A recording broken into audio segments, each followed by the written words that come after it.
Do you have your miner set up in a city? This antenna just might help you get more rewards. Hello everyone and welcome back to the Helium Show. I'm your host, Benjamin Ketchetarian, and today we're going to be looking at a pretty popular antenna called the HNTenna.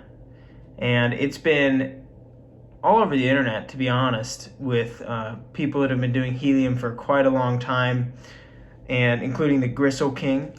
He highly recommends the HNTenna. And it has a really interesting waveform. We can talk a little bit about that.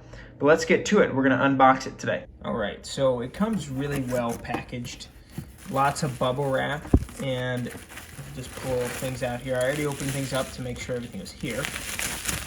But here's a mount for our HNTenna. It can be used for a variety of purposes. And we pull out this bag. It had a seal on it here. If we pull this guy out, there's some other mounts and things in there. Here is the HNTenna.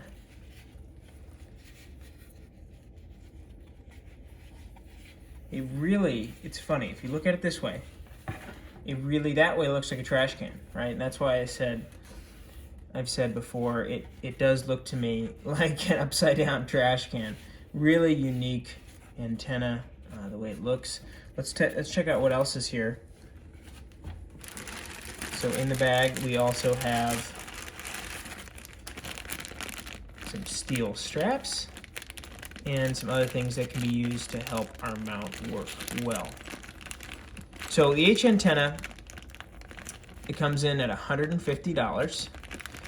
It's a pretty expensive antenna compared to others on the market, but there are a lot of fans, big fans of the HNTenna, that have shown that this can have a unique waveform that can help if you're in a city, for example, for HNTenna, or in many cases, a lot of people like them for everything because it has a unique shape of its signal that can, in many cases, get more witnesses.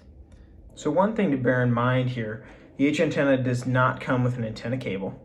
So you will need an N-type male antenna cable connector. And in the case of helium hotspot, right, we're gonna need an N-type male to RP-SMA. Link in the description of one cable that does work for that, but just so you know, the antenna cable type that you're gonna need, that is in the description. So definitely something to keep in mind. I've also reached out to HNTenna to ask what they recommend to weatherproof. I have seen this used in a lot of outdoor applications, so I'm very confident that that's not going to be a problem, but I have reached out, and I will have to follow up with the performance of this and how I ended up weatherproofing. But overall, the HNTenna, it's a very small profile. It's definitely one of the smaller profiles of antennas, especially for how highly it's recommended. And when you compare it to other antennas, this may work for different applications if you don't want a large stick antenna like a rack 5.8 dBi, but definitely something to keep in mind. It does not come with a cable, so make sure to order that ahead of time if you are expecting to place it when it arrives. I was very excited to receive this HNTenna. It's a very unique antenna design. I think a lot of innovation went into this, and definitely excited to deploy it. Stay tuned to see how it performs. It looks like I'm going to be putting it on my chimney, so wish me luck. Also, if you want to learn more about the technical aspects of HNTenna, link in description to a video with Gristle King interviewing someone on the HNTenna team, Ben Baranek. Until next time, I'm your host, Benjamin Ketchetarian. Thanks for watching The Helium Show.